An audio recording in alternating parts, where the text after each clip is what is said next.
अभिवादन स्वीकार कीजिए ब्रजेश मिश्रा का और आप देखना शुरू कर चुके हैं द डिबेट। बहनों भाइयों, पिछड़े और दलितों के वोटों की लड़ाई एक नए अंजाम तक पहुंचती दिख रही है। उत्तर प्रदेश में समाजवादी पार्टी ने एक अलग ही राह चलते हुए कांशीराम जी की जयंती पर पीडीए दिवस और बहुजन दिवस घोषित कर दिया और अपनी पार्टी से कहा कि पूरे प्रदेश भर में झूम झूम कर कांशीराम जी की जयंती मनाओ। ये बात सुनकर मायावती और उनकी पार्टी बेहद नाराज हैं और उन्होंने सार्वजनिक बयान जारी करके कहा, कांशीराम आपके कौन हैं और आप ऐसा क्यों कर रहे हैं। उन्होंने समाजवादी पार्टी की मजम्मत भी की। बीजेपी इन दिनों कुछ और ही मसले पर फंसी हुई है।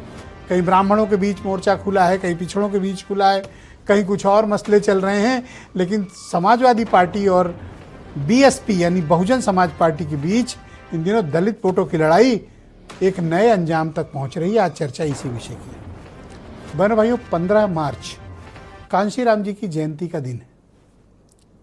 कांशीराम को बाबा साहब भीमराव अंबेडकर के बाद इस देश में बहुजन समाज की क्रांति का, उनकी चेतना की क्रांति का, उनकी सामाजिक और राजनीतिक क्रांति का नया प्रतीक माना गया।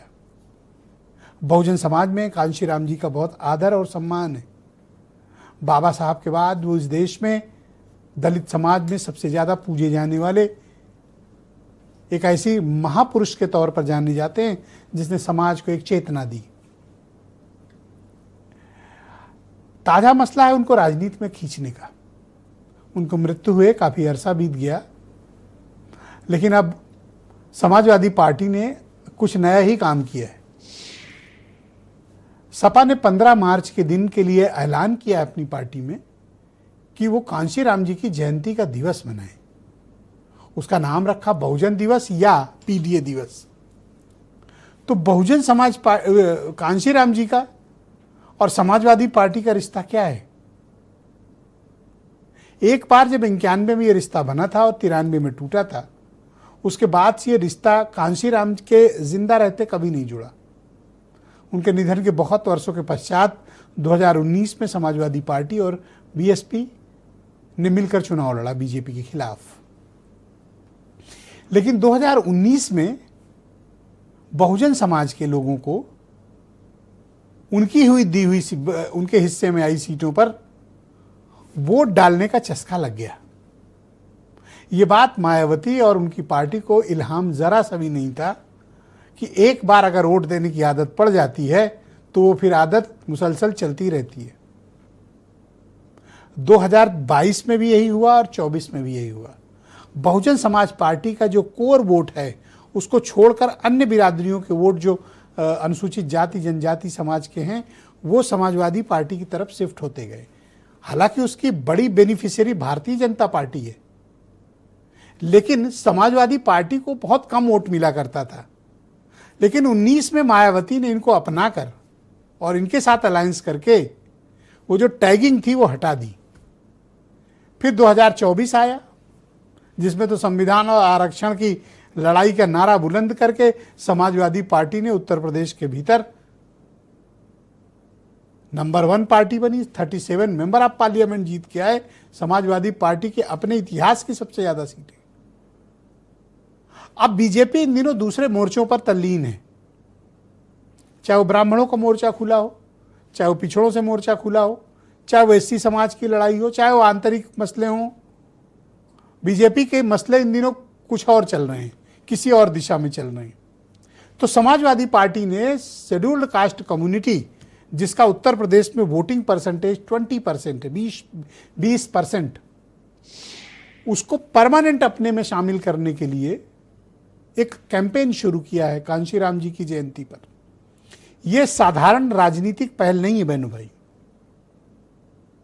जिस विचारधारा से कभी समाजवादी पार्टी का बहुत सिवाय गठबंधन के लगाव न रहा हो, उस पार्टी ने बहुजन समाज के महापुरुष को अपना लिया और उनकी जयंती का ऐलान। ये मायावती के लिए एक राजनीतिक तौर पर बहुत बड़ा अलार्मिंग सिग्नल है, पॉलिटिकल सिग्नल है। बीजेपी की इसमें दिलचस्पी हो ना हो कांशीराम जी में, वो एक अलग विषय है। लेकिन समाजवादी पार्टी ने फ्रंट फुट पर चलकर इस मसले को एक नई राजनीति दे दी। अब मायावती और उनकी पार्टी नाराज हैं, कह रहे हैं कि कांशीराम आपके कौन है। बात तो सही है। कांशीराम समाजवादी पार्टी के कौन है? एक उनके नाम पर जिला बना था, जब सपा की सरकार आई थी उसका नाम भी बदल दिया था। लेकिन यह भी उतनी ही बड़ी सच्चाई कि इटावा से मेंबर ऑफ पार्लियामेंट कांशीराम थे। गठबंधन भी समाजवादी पार्टी के साथ उन्होंने ही किया था। मुलायम सिंह यादव को मुख्यमंत्री उन्होंने ही बनाया था और अखिलेश यादव के साथ मिलकर चुनाव लड़ने का काम भी मायावती ने किया था। तो अब उनको कंप्लेन किस बात की और ये क्या कहना कि हम आपके हैं कौन? आप ही ने तो उन्हें अपनाया। अब जब आपके ही लोग उनके साथ चले गए तो या जा रहे हैं या वो खींचने की तैयारी कर रहे हैं, तो आपको तकलीफ क्यों हो रही है? इसी तकलीफ पर आज चर्चा करेंगे कि क्या बहुजन समाज मायावती के साथ अडिग खड़ा रहेगा, बीजेपी के साथ क्या वो जाना पसंद करेगा, या फिर समाजवादी पार्टी को परमानेंट अपना लेगा। क्योंकि ये जो 15 मार्च को होने जा रहा है, ये बीएसपी तो समझ गई है कि गेम क्या है। बीजेपी को अभी थोड़ा ये बात नहीं खटकी, क्योंकि वो अभी अलग ही मूड में चल रहे हैं, होली के मूड में हैं। तो आप कुछ बयान सुन लें, फिर आज की चर्चा आगे बढ़ेगी। जिस समाजवादी पार्टी ने जब काशीराम जी की प्रतिमाएं उत्तर प्रदेश में स्थापित हो रही थी तो सबसे ज्यादा विरोध किया हो, आज वही समाजवादी पार्टी उनके जन्मदिन पर कार्यक्रम करने की बात कर रही है। विधानसभा के चुनाव में अपनी संभावित हार से बचने के लिए अखिलेश यादव इस प्रकार का शीर्षासन कर रहे हैं। देखिए, समाजवादी पार्टी हमेशा पीडीए की लड़ती है और पीडीए में दलित भी हैं और हम लोग करेंगे, इससे पीडीए को और मजबूती मिलेगी। काशीराम जी की जयंती के लिए अगर कोई मना रहा है तो उसमें किसी के पेट में क्यों दर्द हो रहा है? भारतीय जनता पार्टी और बहुजन समाज पार्टी के पेट में दर्द क्यों हो रहा है अगर श्री अखिलेश यादव जी काशीराम जी की जयंती को पीडीए दिवस के रूप में मनाना चाहते हैं? दलितों के लिए, शोषितों के लिए, पीड़ितों के लिए जो काम मान्यवर काशीराम जी ने किए हैं, अगर उनको कोई वैलिडेशन दे रहा है तो ये तो हर्ष का विषय होना चाहिए।